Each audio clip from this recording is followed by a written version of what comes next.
Excuse me, we'd like you to have this flower. Excuse me, sir, would you... Robert Stack spent years telling America's scariest true stories on Unsolved Mysteries. But in his final interview before his death, he became the story. "There's something I need to get off my chest," he told the reporter.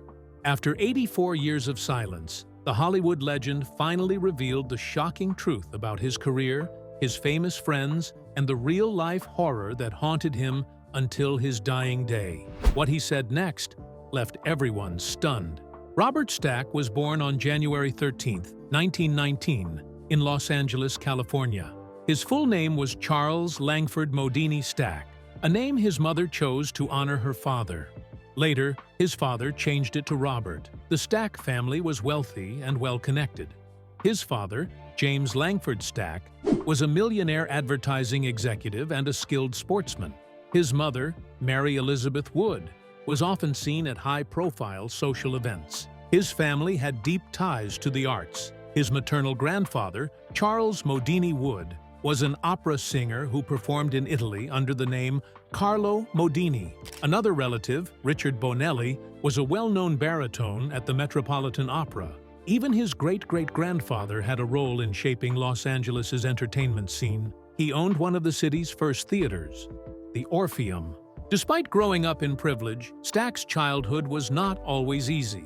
His parents divorced when he was just a year old. His older brothers stayed in California with their father, while Stack moved to Europe with his mother.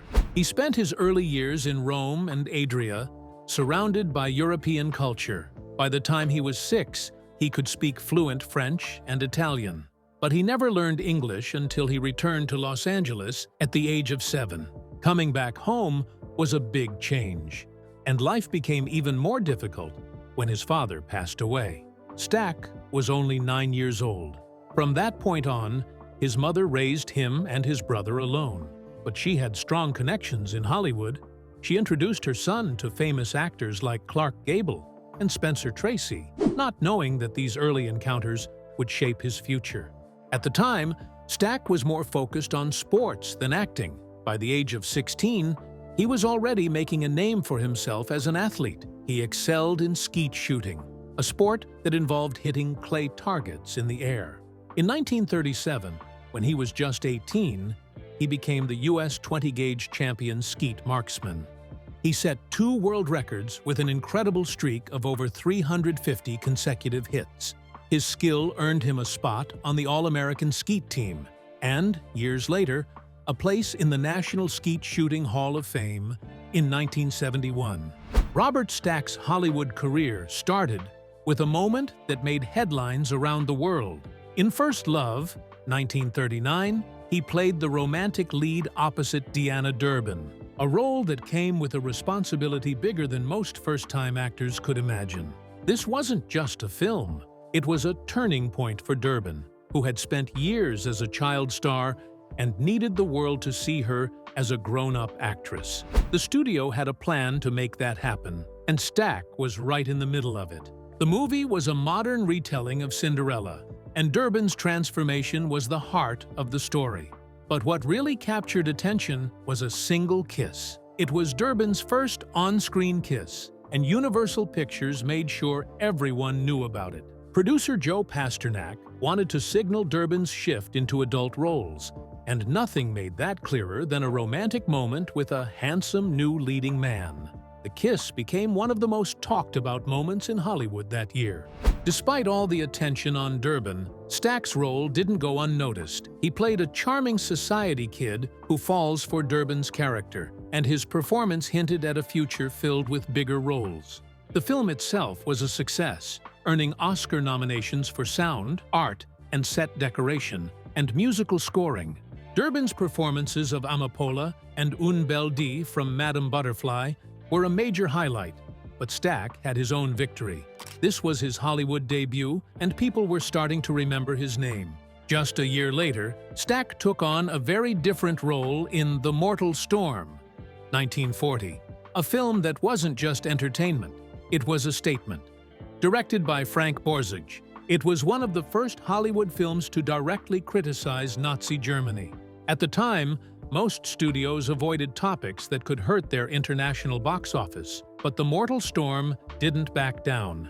It showed how Hitler's rise to power tore German families and friendships apart. Stack played Otto von Rohn, a young man who falls under the influence of Nazi ideology. His character's shift from an ordinary citizen to a loyal follower of Hitler was a chilling reminder of how quickly people could be consumed by propaganda. The film never used the word Jew, but its message was clear. It showed persecution, fear, and the consequences of blind loyalty to an oppressive regime. The film's release came at a critical moment in history. Europe was already at war, and tensions were rising. Germany immediately banned The Mortal Storm, along with every other MGM film. That only proved how powerful the story was. One of the film's most intense moments was a confrontation between Otto and his pacifist friend Martin, played by James Stewart. Their scene captured the division happening in Germany at the time. It wasn't just about politics, it was about betrayal, loss, and the destruction of personal relationships. For Stack, this role was a turning point. It proved he could handle complex characters and serious themes. He wasn't just the fresh-faced actor from First Love anymore. He was someone who could take on difficult roles and leave an impact. Then came To Be or Not to Be, 1942, a film unlike anything Stack had done before. It was a satirical comedy set during World War II, a bold and risky film that mocked Nazi Germany. Stack played Lieutenant Stanislaw Sobinski, a Polish airman in love with Maria Tura, played by Carole Lombard. Their on-screen chemistry worked so well because their connection wasn't just acting. Lombard had known Stack since he was 14 and had been one of the first people in Hollywood to encourage him. Lombard wasn't just a star. She was a force of nature, both on and off the screen. She helped Stack through his nerves, coached him on set, and even acted as an unofficial co-director. Director Ernst Lubitsch later admitted that Lombard's influence made a huge difference in the film's success. But To Be or Not to Be would always be remembered for something heartbreaking. It was Lombard's final film. On January 16, 1942, before the movie even hit theaters, Lombard died in a plane crash. She had been on a war bond tour, traveling to support the troops. Her sudden death shook Hollywood, and for Stack, it was personal. He often spoke about the impact she had on his life and career. She had believed in him before most people even knew his name. The film itself became a classic. Stack later called it the best satire and put-down of Nazism that's ever been done. But Lombard's death gave it an emotional weight that no one could have predicted. In the original version of the film, her character had a line that said, "What could happen in a plane?" After her passing, the studio removed it. It was too painful to hear. Robert Stack was on his way to becoming a major Hollywood star when World War II changed everything. In 1942, he put acting on hold and joined the United States Navy, where he served until 1945. But Stack was not just another recruit. Before the war, he was a champion skeet shooter. He held the U.S. 20-gauge title and had an unbelievable record of over 350 consecutive hits. This skill made him perfect for a critical role, training pilots in aerial gunnery. Instead of flying combat missions, Stack taught aviators how to shoot down enemy planes, a skill that could save their lives in battle. His accuracy and expertise earned him the rank of lieutenant, along with several medals and commendations. Unlike many actors who spent the war entertaining troops or working in administrative roles, Stack was directly involved in military training. His passion for shooting had already made him one of the best marksmen of his time. Now, it helped prepare pilots for life-or-death situations in the air. For Stack, this experience left a deep impression. He often spoke about it with pride long after his Hollywood career had taken off again. But getting back into movies was not as easy as he had hoped. Before the war, Stack was a rising star. He had leading roles in The Mortal Storm, 1940, and To Be or Not to Be, 1942. But by the time he returned in 1945, Hollywood had changed. New actors had taken the spotlight. Film noir was the dominant genre, and studios were unsure if audiences would still care about stars who had been away for years. Stack struggled to find roles that could rebuild his career. In the late 1940s, he appeared in films that did little to bring him back to the top. Miss Tatlock's Millions, 1948, was a light comedy that failed to make an impact. My Outlaw Brother, 1951, gave him a supporting role, but it did not revive his status. The industry had moved on, and Stack found himself in a tough position. He was working, but he was no longer the leading man he once was. It seemed like his career might fade before he got the chance to prove himself again. But that changed with one film. In 1951, Bullfighter and the Lady became the opportunity Stack had been waiting for. The film was produced by John Wayne and directed by Bud Boyaticher. It took a semi-documentary approach to the dangerous world of bullfighting, giving audiences an inside look at the traditions and risks of the sport. Stack played Johnny Regan, an American who travels to Mexico to train with legendary matador Manolo Estrada, played by Gilbert Roland. Filming was not easy. 2 bullfighters were seriously injured during production, causing weeks of delays. Behind the scenes, there was even more drama. Boetticher and Wayne clashed over the film's length. Wayne brought in legendary director John Ford to cut 42 minutes from Boetticher's original version, reducing it to a shorter runtime for American audiences. Despite all these challenges, the film earned an Academy Award nomination for Best Story, proving that the effort was worth it. Robert Stack's career changed in 1959 when he was cast as Elliot Ness in The Untouchables. The television series, which ran until 1963, was based on the real-life exploits of Ness, a federal agent who fought organized crime in 1930s Chicago. Stack's portrayal of the fearless lawman was intense and commanding. His deep voice and unwavering expression made Ness feel larger than life. In 1960, his performance won him an Emmy for Outstanding Lead Actor in a Drama Series. The show was a hit, and Stack became a household name. Unlike many actors, Stack had more than just a role in the series. He had a stake in it. He owned 25% of The Untouchables, a rare deal at the time. His belief in the show paid off, as it became one of the most popular crime dramas of its era. Decades later, he would return to the role in The Return of Elliot Ness in 1991, proving how closely he was tied to the character. Beyond its success in America, The Untouchables became a worldwide sensation. In the UK, teenagers started dressing like the gangsters on the show, wearing pinstripe suits and fedoras. The influence even reached everyday language. People would joke, "Call Elliot Ness," whenever crime was mentioned. The show's timing made it even more powerful. In the late 1950s and early 1960s, audiences were drawn to stories of law and order. Ness's determination and integrity stood out. The show also brought history to life, showing the real dangers of organized crime during Prohibition.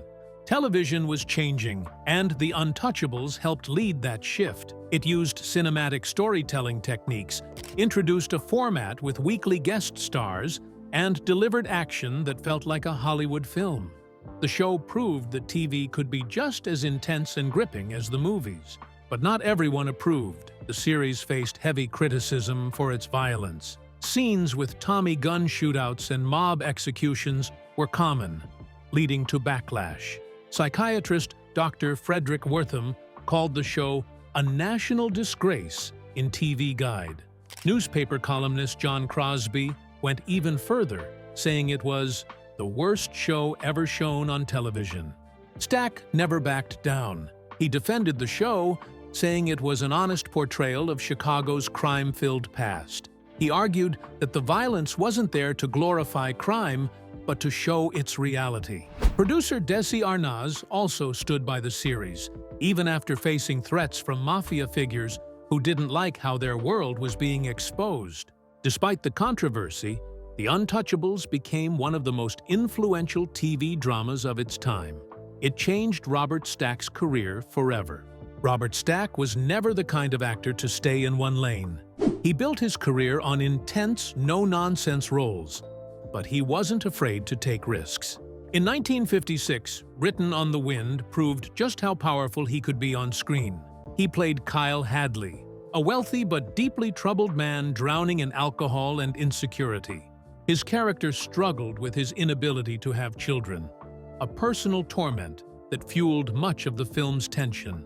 Directed by Douglas Sirk, the movie was filled with betrayal and self-destruction, making it one of the most dramatic films of its time. Stack's performance stood out even among a powerhouse cast. Dorothy Malone played his scheming sister and won an Oscar for it. Dorothy Malone in Written on the Wind.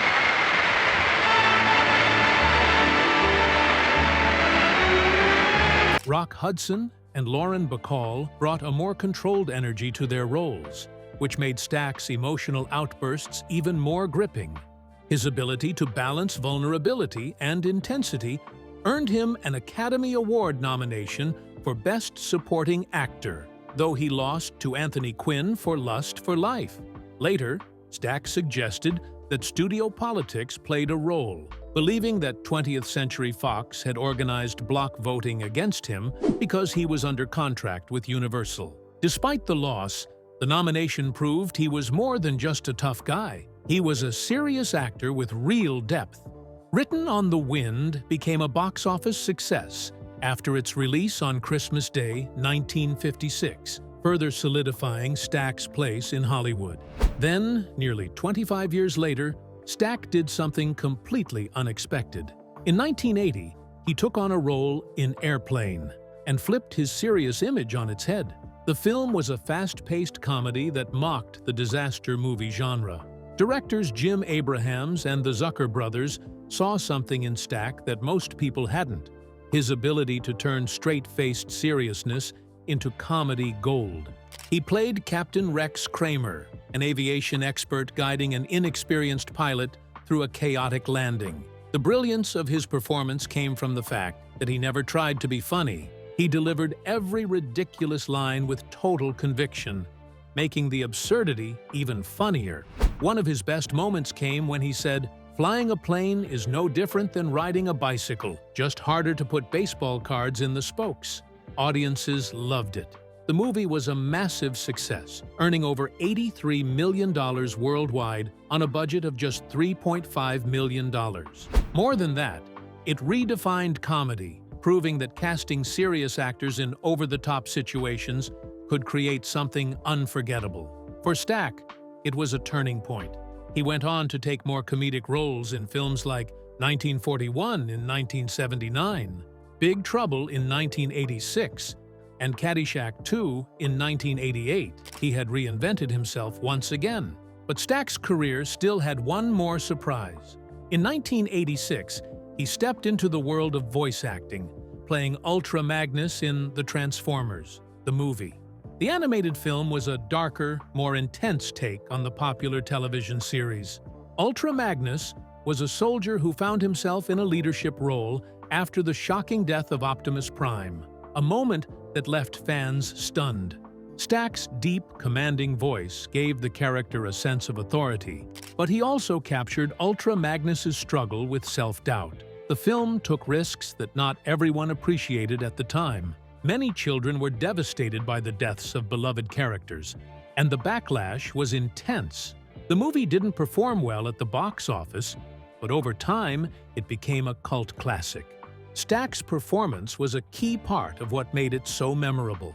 He joined an all-star voice cast that included Orson Welles in his final role, Leonard Nimoy, and Judd Nelson. Even though The Transformers, the movie wasn't a hit right away, it later became recognized as a milestone in animation history. Robert Stack became the host of Unsolved Mysteries in 1987, but it wasn't a role he got right away. The show started as a series of specials, each with a different host. The first episode aired on January 20th, 1987, with Raymond Burr, best known as Perry Mason, as the narrator. His deep voice and serious tone fit the show's eerie stories, but he didn't return. Carl Malden, an Academy Award-winning actor, hosted the next two specials, then stepped away. Producers needed someone with presence, and for the fourth special, they chose Robert Stack. Stack had already built a reputation for playing strong, authoritative characters. His role as Elliot Ness in the Untouchables TV series made him a household name, and that same intensity carried over to Unsolved Mysteries. His voice alone made each case feel more urgent. NBC saw his impact and decided to turn the show into a weekly series, launching it in the fall of 1988. The format mixed unsolved crimes, missing persons cases, and paranormal events. To bring each case to life, the show used dramatic reenactments. In the early days, real people involved in the cases sometimes played themselves, but as the budget increased, professional actors took over. Stack didn't act in these segments. He only introduced each story. Sometimes he appeared in dark alleys, foggy streets, or dimly lit buildings, adding to the mystery. His serious tone and piercing gaze made even the smallest details feel important. The show wasn't just about telling stories, it was about solving them. Producers set up a hotline so viewers could call in tips. It was a new idea at the time, and it worked. Over 260 cases were solved thanks to people who saw an episode and recognized someone. Some cases had results almost immediately. Jerry Strickland, a convicted murderer, was on the run with his accomplice Missy Monday when their case aired. Within minutes, up to 20 viewers called in to report their location. Police arrested Strickland in Moses Lake, Washington. He was later convicted of multiple crimes and sentenced to life without parole. Another fugitive, Randy Mark Yeager, had been hiding for years, but after Unsolved Mysteries featured his case, he was finally captured in Mexico. Randy Yeager was brought across the border at San Isidro just about 4.5 hours ago. These stories became one of the show's biggest draws.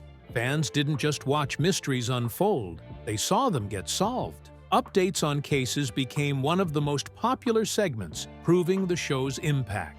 Unlike other crime series that simply told stories and moved on, Unsolved Mysteries kept its audience engaged by following up on leads and sharing real-world results. Even though Stack was proud of the show, he had frustrations behind the scenes. One of his biggest issues was NBC's handling of its schedule. Unsolved Mysteries was a massive success by 1990, ranking 11th out of 131 TV programs. Nearly a third of viewers in its time slot tuned in to watch, but NBC kept changing when it aired, confusing audiences and hurting ratings. Stack was also vocal about the show's content. While he supported the crime and missing person stories, he didn't like the paranormal segments. He called them ooga booga material and worried they would hurt the show's credibility. NBC insisted on keeping them, though, because they drew strong ratings. Despite these challenges, Stack remained the host as the show moved from network to network. NBC aired it from 1988 to 1997. CBS picked it up from 1997 to 1999, and Lifetime revived it from 2001 to 2002. There were attempts to bring in co-hosts, like Virginia Madsen during the CBS years, but none of them lasted. Stack's presence was too iconic. Even when Unsolved Mysteries returned on Netflix in 2020, his influence was still there. A silhouette of him briefly appeared in the opening credits, a tribute to the man who made the show legendary. Before Unsolved Mysteries, Stack had already cemented his legacy on television, but one moment in his career left him deeply disappointed. In 1987, director Brian De Palma released The Untouchables, a film adaptation of the same crime-fighting story that had made Stack famous. But instead of giving him a role, Hollywood cast Kevin Costner as Elliot Ness. Stack had played Ness on television from 1959 to 1963, earning an Emmy for his performance in 1960. He was more than just the lead actor. He had a stake in the show, owning 25% of its production rights. He believed he had defined the role, yet when the movie was made, he wasn't even given a cameo. He spoke openly about how much it hurt. To him, it wasn't just about being left out. It was about being erased from a role he had shaped. The film was a critical and commercial success, but for Stack, it was a painful reminder of how Hollywood worked. Robert Stack's life was more than just a Hollywood career. It was a story of love, loyalty, and resilience. On January 23, 1956, he married actress and model Rosemarie Bowe. Their marriage lasted nearly 5 decades, making them one of Hollywood's rare success stories. At the time, Stack was already a well-known actor, and Bowe had gained recognition in films like The Golden Mistress, 1954. They met through their mutual agent, Bill Schifrin, and despite their 13-year age difference, they formed an instant connection. They shared a love for the outdoors, often spending time sailing and horseback riding. They built a family together, raising 2 children, Elizabeth and Charles. Rosemarie stepped back from her acting career after their marriage, but occasionally appeared alongside Stack. One of those rare moments came in 1975 when she returned to the screen for Murder on Flight 502. The film gave audiences a glimpse of their real-life chemistry, showing how well they worked together. Their marriage faced difficult moments, none more devastating than the car accident in October 1969. Rosemarie was driving a rental car to Sacramento's Metropolitan Airport to pick up their close friends Fred McMurray and June Haver. Suddenly, the steering locked, causing the car to crash.